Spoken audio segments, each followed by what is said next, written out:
Bonjour, c'est moi, Dene. Welcome back to another episode of Tell Me Why here on my channel. In the last episode, we broke into the archive. Well, in a way we broke in, and we were looking for information on, information on the Mary Ann case. We were looking for the case files, and we are still doing that. And wait, what was the objective? Yeah, search the archive for information. But I already forgot what the reference was. Wait. The court order. Yeah, right. 6-3. Okay, I need to check out 05 R63 325. Down here. Okay, here it is.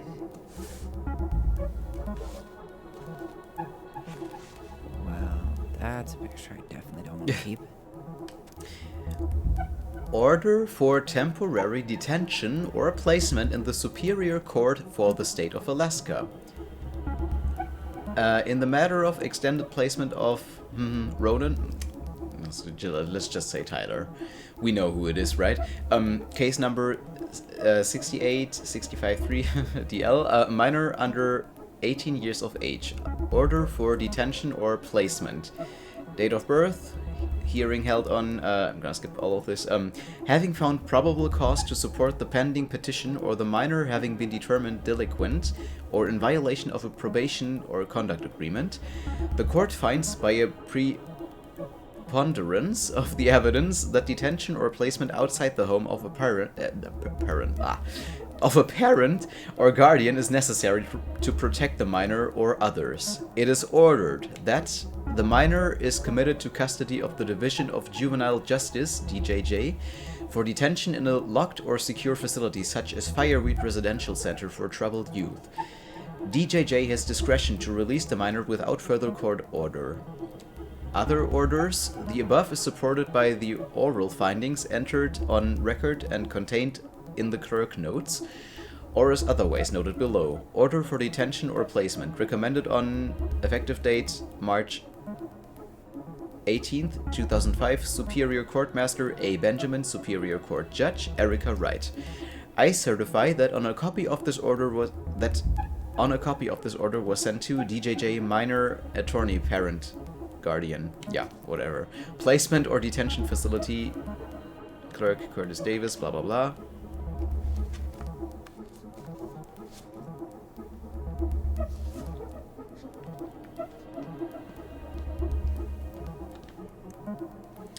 So we did all of this? Yes, we did all of this. Incident report. T. Vecchi theft report. Oh, and child neglect report. On January 31st, 2005. So it's 2005, 2015. References 2005 201546.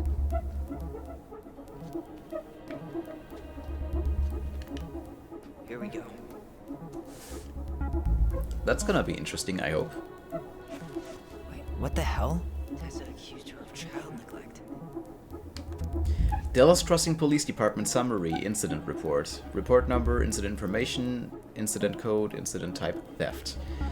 Skipping the times, report file from tracking number. Location of occurrence, and then the address. Approved by Eddie Brown, location type store, theft type shoplifting, associated persons, person reporting, Tessa Vecchi. And the address, person reported, Mary Ann Ronan. Narrative, date of action, again, January 31st, 2005.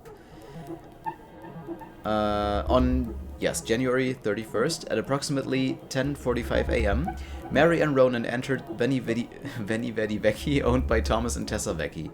Mrs. Vecchi stated that she observed Ronan browse the aisles for approximately 10 minutes, while chatting distractedly with her. Mrs. Vecchi stated that she was behind the cash register and did not have a direct eye contact on Ronan at all times. Vecchi stated that after those 10 minutes, Ronan asked Vecchi if she had any organic mosquito incense in stock. Vecchi informed Ronan that she did not, but stated she believed this demand was odd due to the winter season. Ronan then left without purchasing anything else. Vecchi stated that after approximately 5 minutes, she walked back through the aisle where Ronan had been and discovered a missing box of detergent. Vecchi states that she had very recently restocked the shelves and no one else had been in the store that morning. Vecchi stated that she has suspected Ronan of shoplifting before in the past, notably while in the company and possibly with the aid of Ronan's 2 children. Vecchi stated that she also had reason to suspect Ronan to be guilty of child neglect. They don't eat and are exposed to all kinds of inappropriate influences, Vecchi believed. Vecchi believed it is possible some form of abuse may be occurring in the home. Huh.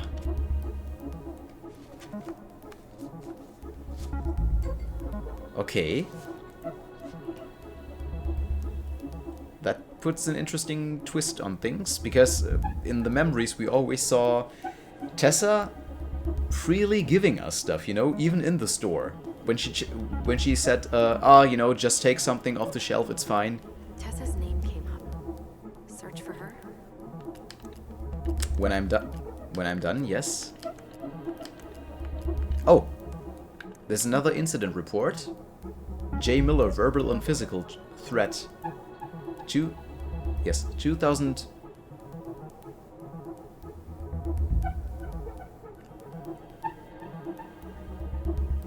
First of all, this is why I fuck up the dates. Why is it now date, month, year? And why has it been month, date, year before? On some reports.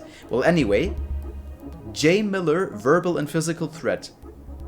Sometime before that fateful night, before all of the events. J. Miller. Who is J. Miller?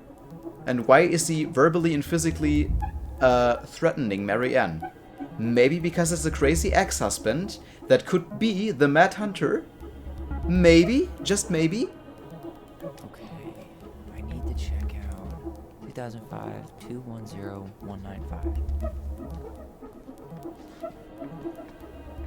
Where is it?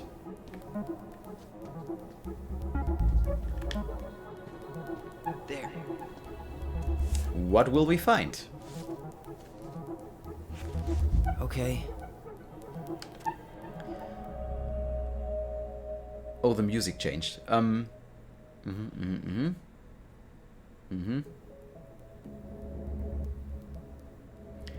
Person reporting Johanna Miller.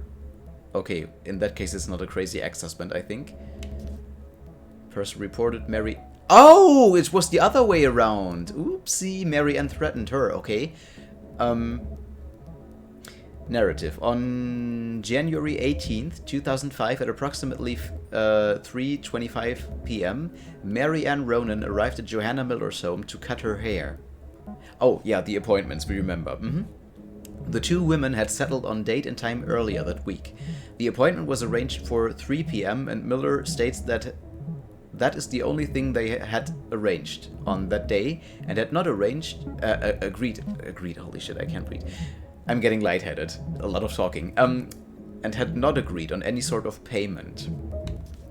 According to Miller's statement, Ronan arrived at Miller's home approximately 25 minutes late and looked real tired and anxious, like she was maybe on something. Shortly after arrival, Ronan began to cut Miller's hair in her kitchen. After the haircut, Ronan asked to be paid $20 in cash for her work. Miller then stated that she only had a $10 and a $5 bill and asked Ronan if it was sufficient payment. Miller stated that Ronan then exploded into a fit of rage and assaulted me with insults. Miller declined to specify the insults as they were too monstrous for decent conversation. When Miller requested that Ronan remove herself from Miller's home, the situation escalated and Ronan made physical threats to Miller, telling her that if she did not pay her for her work, she would take her payment from Miller by taking something from her home. Miller reported no items missing. Miller stated she then threw Ronan out of her home, locked the doors, and proceeded to call the police. When patrol came out, they noticed Miller's picket fence had been vandalized, apparently having been driven through with a vehicle. Miller stated that before Ronan had been into her home, the fence had been intact and simply lovely.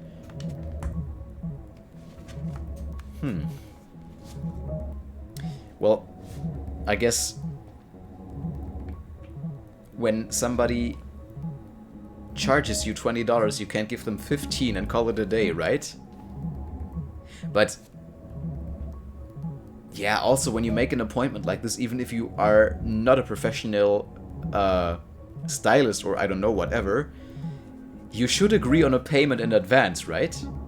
Because you know what you're getting into. So you can give an estimate of how much you're gonna charge them, right? Tessa's name came up. Search for her. Yes. Once I checked everything else. Wait. Okay, hospital discharge. January 31st. Hospital discharge papers and release form. Ronan. Okay, 05 R68 miscellaneous. References 05 R68 MISC. We're gonna be here for a while. We have been here for a while and we're gonna be here for a long time, I think. Okay, here it is.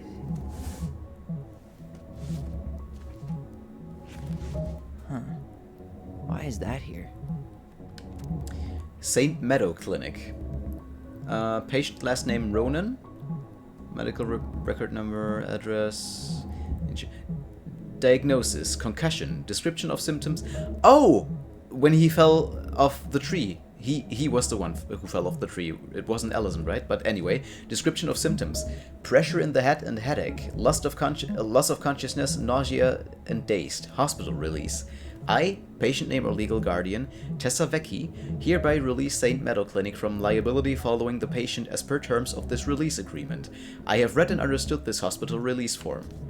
Patient signature and hospital stamp. But yeah, why is this here? Doesn't have anything to do with the homicide or anything else, really. It mentioned child services. He just fell off the tree. Search for that. In a second.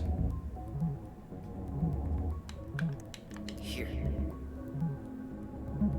OCS fax receipt. 05 01 com. Okay. I need to check out 0501 COM EBR. Over here. We're gonna check out every box you already know. Here we go.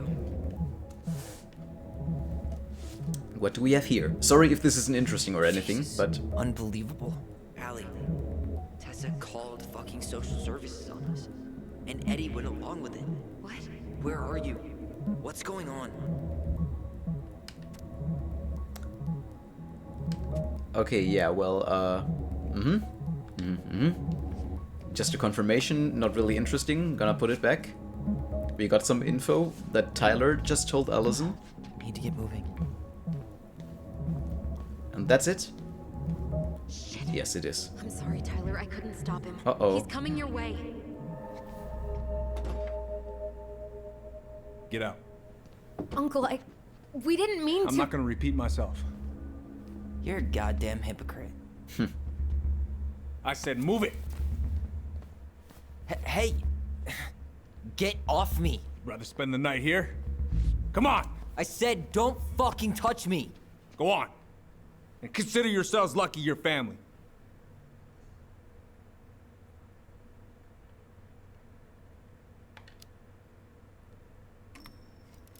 You're right. Family. And for Allison's sake, we should talk. About what? We saw our file. We know about social services. Why? Why did you turn your back on her? Why did Tessa?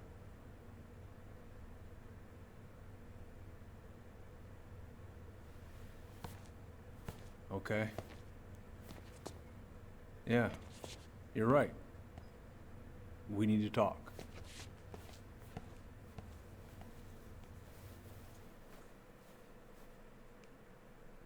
Let's talk then.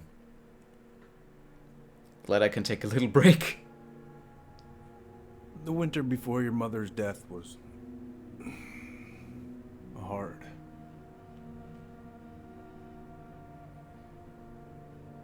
Delos Crossing was snowed in for months. Most roads were closed and plane supplies were scarce.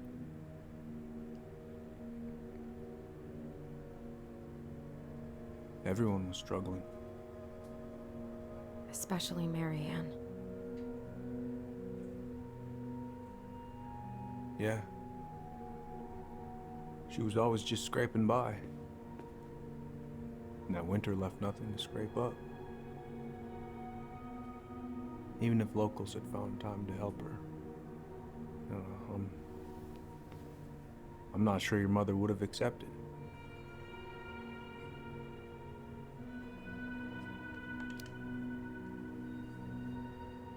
You're saying Tessa reported our mother because she was having supply issues?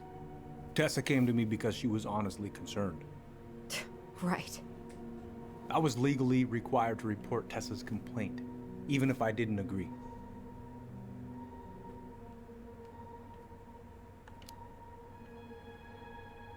That snake? Pretending to care? To be her friend? Just to stab her in the back when she was down?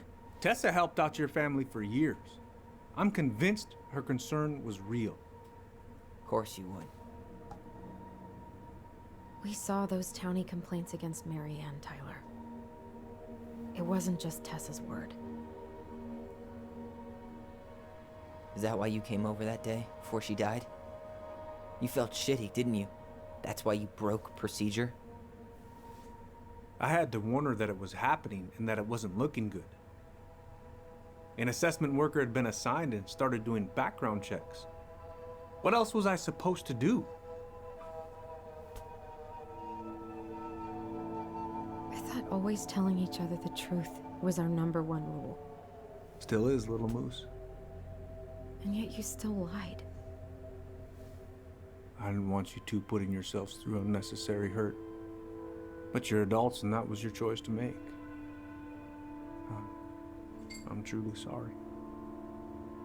Thank you, Uncle.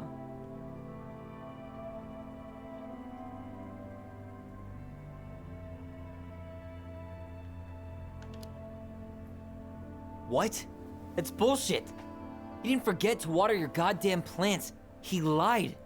You know what? Never mind. Eddie, you keep trying to point your finger at Tessa, but you have to take responsibility for your part in our mother's death. I've asked myself over and over for the past 10 years what I could have done different. I know I made a big mistake with you two here. And you've got every right to be angry. Being a father, well, it's a pretty tough job. I've tried my best. And I'd like to try my best with you too, Tyler, if you want it.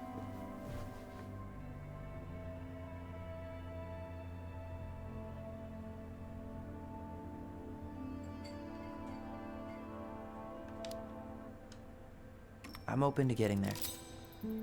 But it's gonna take some time before we're a big, happy family. I respect that. It's hard work rebuilding trust. But you've got a place here whenever you need it.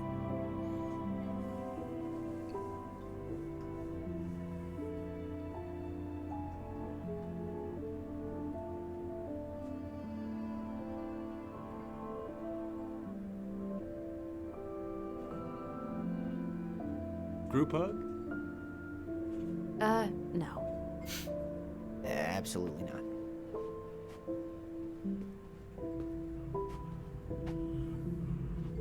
All right, I'm really gonna have to kick you out now. No rest for the wicked, huh? Oh yeah, them as wicked as it gets. I'll see you both later. Tyler, what's up?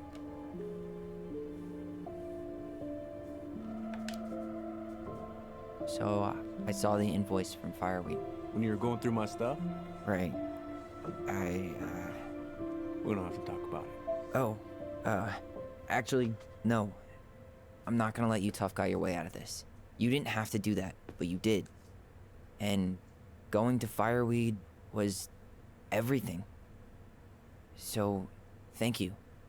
Okay? Okay, Tyler. You're welcome. I feel like I owe you an apology. Oh yeah, what for? Breaking and entering? Invasion of privacy? Sorry. It was messed up. Don't worry about it. Apology accepted. Just don't ever pull that shit again. Well, see you around then? You know where to find me. Okay. And find him we will, when we need him again. Should we go? Interesting stuff. Yeah, we'll see what else we'll discover, right? That went better than I was afraid it would. Yeah, me too. Well, I thought it would go worse as well.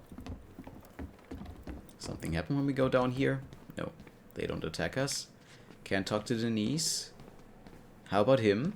Can we talk to... Is it Grex? What happened up there? Yes. Story. Oh, wait. Hey, you know the drill. Chin up. Yeah. Chin up, stand tall. Atta girl. I could use a beer. It's noon. Which means that by the time I drink one, it'll be afternoon. I can't be expected to enjoy my pulled pork sandwich without a cold one. Are we still on for lunch tomorrow? Yeah, sure. I'll text you. Oh, lunch. She will go to. She will go have lunch with Denise, and we are gonna fish with Michael. I think, because I've seen Tyler and Michael fishing in the trailer for episode 2 and 3. You two on your way out? Yeah, we've got stuff to do. You ready, Allison? Yep. Let's roll on. Well, don't be a stranger, Tyler. Sure. See you around. See you later. You kids be careful out there, yeah? See you around, Allison. Oh, yeah. See ya.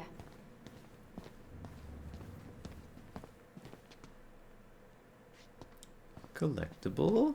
Maybe somewhere around here. Just maybe. Oh, by the way, we didn't listen to this yet. Let's listen. The stalwart moose is a kind and loyal animal. He always criticizes the goblins for their tricks, but he actually likes them. Aw. Okay. Let's go out again. And see what's thrown our way this time. Ah, never mind. What they're talking about. Allison, What? you feel like shit. How can you tell? Because I feel like shit. What are we gonna do about Tessa? Nothing. Look, we're not gonna do anything. That's enough, Tyler. Talk to Tessa? Why? What are you looking for? What are you expecting her to say? I thought she loved us. Really? Chief Brown, is it true? Is she... Oh my God. Children, Tessa. Tessa, you need to leave. Come on, kids. Everything is going to be all right, okay? You're going to be okay, I promise. Go home. You can't be here right now.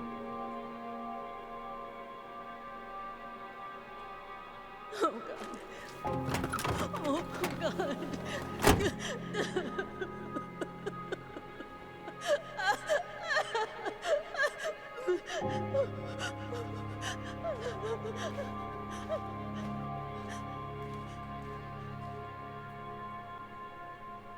Achievement unlocked, cold case.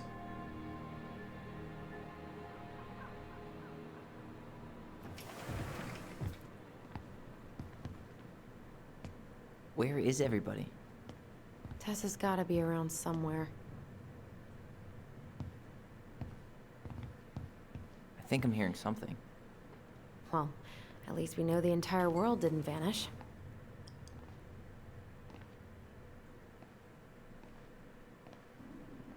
But given who is here, we can't count out the rapture quite yet. Oh, the guy from the I ferry. need to take a breather. I'm gonna do a bit of shopping. You look for Tessa, okay? On it.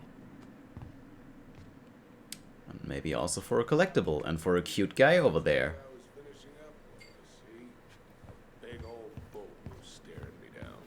So what do? I grab my odd six from the... Hey guys, I hope I'm not interrupting. Not at all. Oh, hey! Tyler, from the boat, right? Huh. We keep bumping into each other, don't we? What were you guys talking about? I don't think you'd be interested. Oh, it's over. Okay. Thanks for leaving him to me. You two just can't stay away, huh? Unfortunately. How can I resist We're you? looking for Tessa again. She took off about half an hour ago. Sorry. Do you know if she'll be back soon? I don't know if she's even coming back. No one tells me anything. How about Tom? He busy? He's been in the office all morning, so who knows? But it's Tom, so it's probably safe to interrupt him.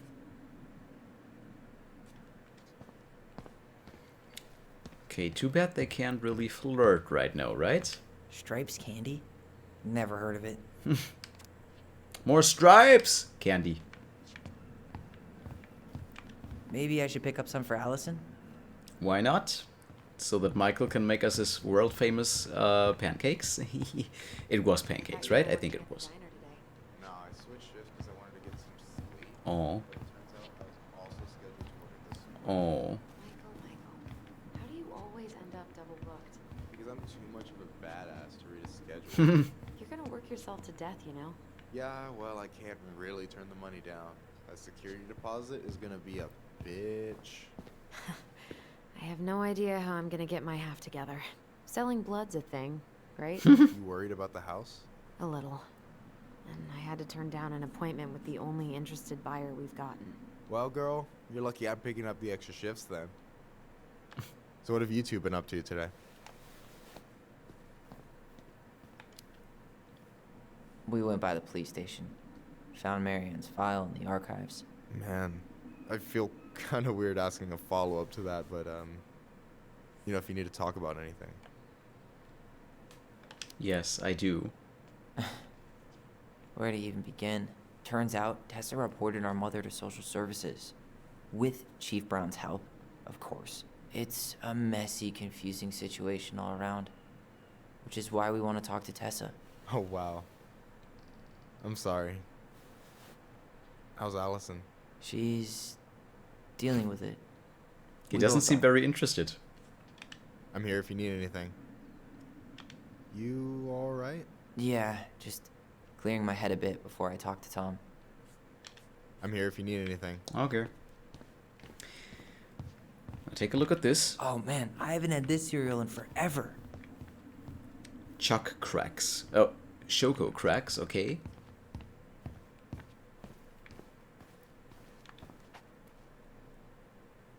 Doing some shopping? Just looking for the woman who runs the place. The shopkeeper's wife? Can't say I've seen her around. Have a nice day, sir. Gotta love small talk, right?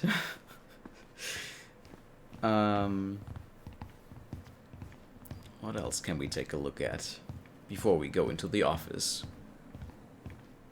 Nothing much, apparently.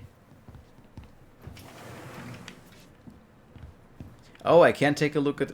finally, so I can't press A on the wrong... thingy again. The wrong point, I don't know. Okay, let's knock on the door, or just barge straight in. Okay, no, we knock. Good. We learned from our mistake at the police station. Would have been funny if I didn't open the door, right? Would have been interesting to see what'll happen then. What do you mean? We've got enough signatures. It should have at least been enough to stall construction while we figure out our next move. Well, why don't we schedule a meeting with the Alaska Wildlife Foundation? Try to get their support. Look, Harold, I have to go. We can pick this up at the meeting. I should be on my way over soon. Yes? Tom? Hello, Tyler. Can I help you? Can you? I can't do... Ah, now I can. Okay, I don't know. Why do I have to do this from this side? Hey, I hope this isn't a bad time, but is Tessa around today? She had to step out for a family matter. This wouldn't be something I could help with, would it? Yeah, maybe, actually. We were over at the police station and we took a look at Marianne's case file. Okay. Tessa reported Marianne to social services. Did you know? Vaguely. But I didn't get involved. I didn't think I really had anything to add. You never thought to mention it? Well, now, I'm not sure how a thing like that would have come up. And I didn't want to rub salt in any wounds. Huh. How about when we were in the store yesterday asking about it point blank? That was between you and Tessa. I try to stay out of other people's affairs. Why did Tessa come to the police station that night? She was looking for you two. To make sure you were okay. When she heard what happened, she was a mess. How exactly did she hear about it so fast? Can't remember who called, but you know how it is. No news travels faster than a secret. Everyone knew 5 minutes after Brown was on his way out. Okay. Okay. Thank you. Look, I'm sorry if you felt resistance from people around here. To put it mildly. Allison, you know this better than anybody. But your mother's death left a scar on this community. Now, I won't claim we went through anything close to what you did, but it was a cruel reminder of the limits of trust.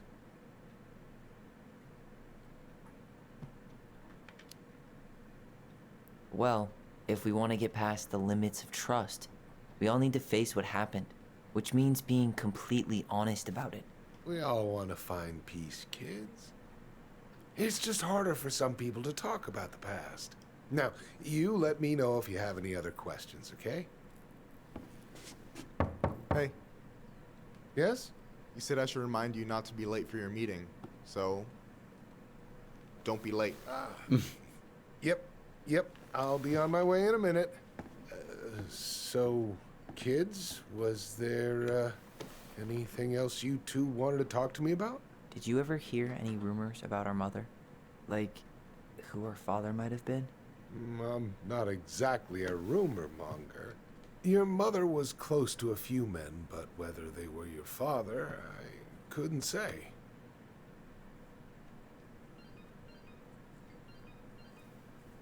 But look, oh, gosh. I'm sorry. I really have to go. Michael, could you finish up the storage room and then just close up? Yeah, sure thing, boss man. See you later.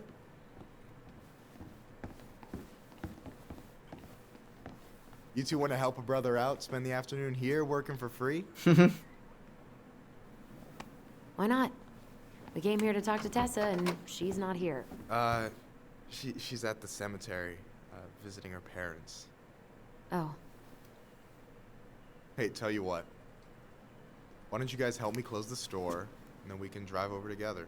I've been meaning to pay my uncle a visit. Can't we just wait for her to come back here? I'm not really excited about going there. Allison, we don't have to visit her grave. I'm gonna start working in the storage room. Tyler, join me when you're done. Sure thing. Just give me a sec.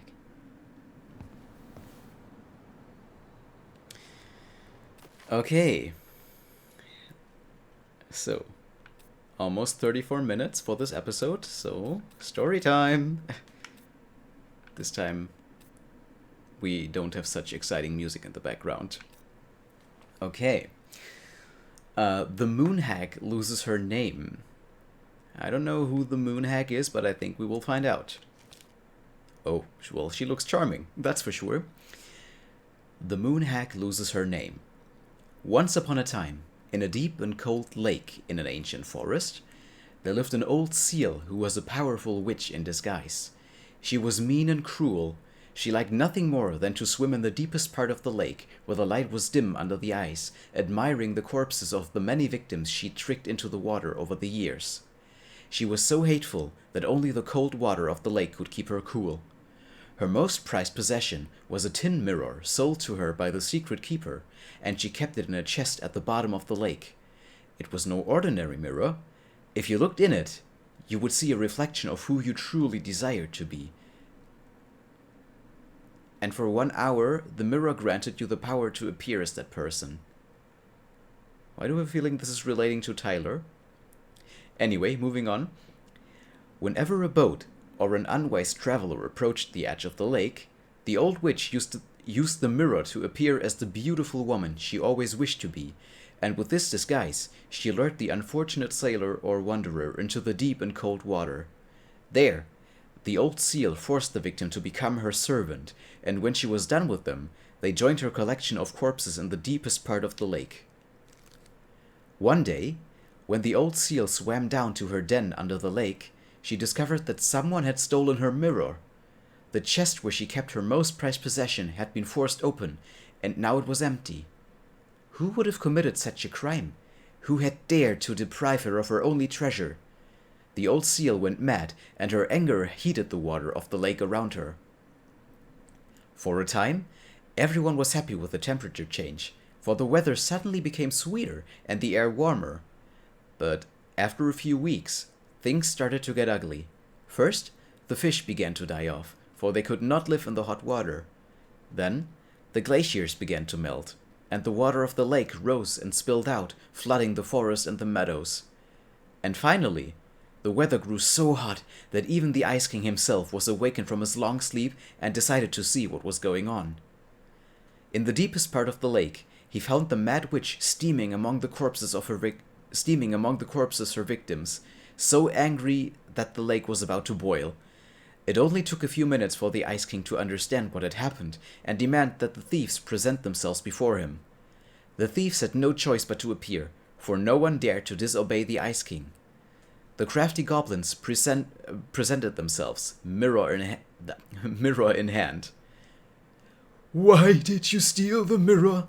asked the king. "We were curious. We just wanted to see what we really wanted to be," apologized the goblins. "But the stupid thing is broken. We look the same." "That does not mean it did not work," smiled the Ice King. "Now, apologize and give the mirror to me, for it is too powerful to be used by thieves or a mean old hag." The goblins apologized and gave the mirror to the Ice King, but the old seal was still angry. "And what about me?" she asked.